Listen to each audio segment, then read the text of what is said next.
My next guest has got a big opportunity coming up here, taking on Israel Galvan, Borroka 2, March 28th. You don't want to miss that one. And if you happen to miss it, you can watch it live on Spectation Sports. Happy to be joined by Alberto Trujillo here on the program. Alberto, how are you, man?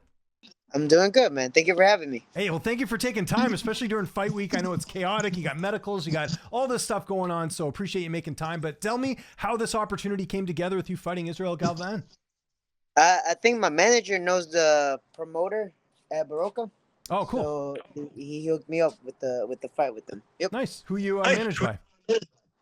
Sucker Punch. Oh, awesome. Brian Butler and Chris and all those great guys over there. That's cool. Yeah, one of the best in the game. Shout out to them. I imagine you wanted to fight a bit sooner than this, or was this the right amount of time off in between fights? I think that this was our right amount of time. Okay. I got TKO last fight, so I wanted to make some adjustments for this next camp, and I think it was the right amount of time. Did you know much about Israel before taking this fight? Because, obviously, flyweight divisions, the pool is, I think a lot of people kind of know who's out there, right? No, I usually don't. I don't keep up with the division. I just fight wherever they put up in front of me next. Okay, that sounds good. Now that you've looked him up and had a chance to know who you're facing here on Friday, how do you feel like your style matches up against his?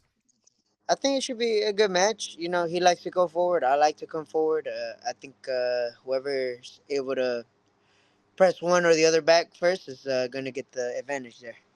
People look at your record. You fought sort of the who's who in the flyweight division. You have a lot of experience going into this fight. I know not a ton more fights than Israel, but if you look at your level of opposition, it's been pretty solid. How much will that play into this fight? Because you've been in there with some of the best. Yeah, I think that helps out a lot. I feel like sometimes some of the fighters take on easier fights to build up a record, and that kind of ends up biting them once they start getting to the higher level. So I think that won't happen to me. I've been there with some of the best flyweights in there, so that'll definitely help me out. Take me through camp a bit. Who are some of the main training partners that helped you get ready for this fight? We have Wilson Hayes. You remember nice. Wilson Hayes? Of course. Who doesn't remember Wilson Hayes? One of the best. One of the few guys to fight for Bellator and the UFC, right? So. Yeah, exactly. So I had him in my camp. I had a couple of. I had a Muay Thai fighter called Dante Patron who just fought last Saturday, I think. I have an amateur boxer named Chris Ceballos. And then who else did I have? And my girlfriend, Tina Pettigrew, she's also a professional MMA fighter. So she's been helping me out in my camp too. So yeah, I've had a lot of people working around with me. Yeah, what's it like? We'll start there with Wilson. I mean, this is a guy that's fought, speaking of fighting the who's who, he's been in there with everyone. How good of a coach is he in terms of the, again, the experience that he's had, being able to give that to everyone else that obviously works with him? He's good, man. He definitely shares his knowledge if you're willing to listen. That's the thing. Some people don't listen. Mm-hmm. So I feel like he holds his information back from them. But if you're willing to listen, he'll help you out. Now, we're a couple days away from the fight. You seem like you're in a great mood, so I'm assuming the weight cut's going well. How's all that going ahead of the fight? Yeah, I'm a pretty small guy. I usually walk around 136. Oh, nice. 138. Okay. Yeah, so I had to cut about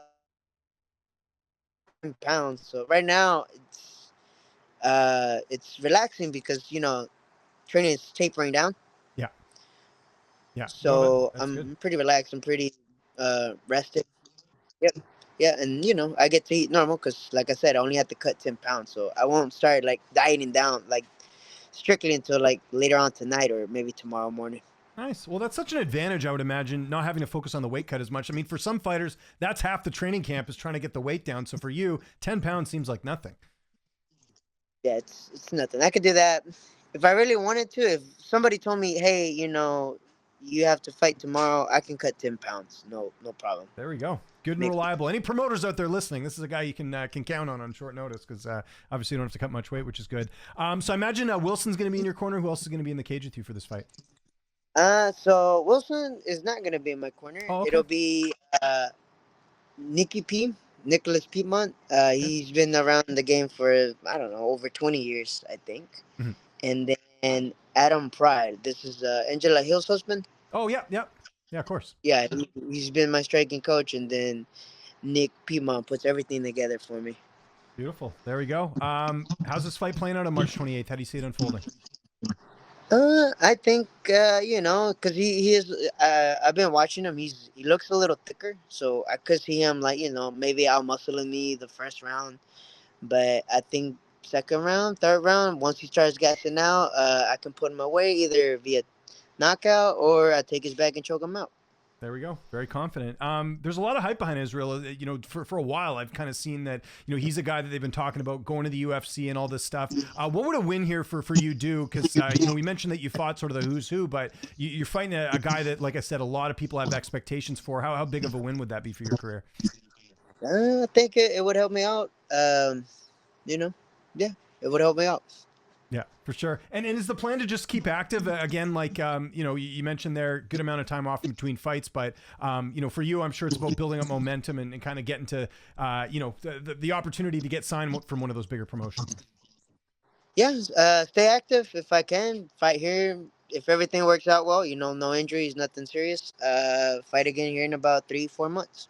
There you go. Got it all planned out. Well, we're looking forward to it. It's like I mentioned, Borroka 2 coming up here March 28th. And again, you can check that out live on Spectation Sports. Alberto, thanks so much for doing this. I know you got a million things to do. If there's anyone you want to thank, any sponsors, any social media you want to mention, I'll give you the last word. Yeah, I want to thank my girlfriend, Tina Pettigrew. She's been helping me with all the undercover stuff, the stuff that nobody sees, like shirts and meal prepping and all that good stuff. Time to Eat with Tina is her IG. So she's been helping me diet since, I don't know, 6 years ago. So I've been able to keep the weight off.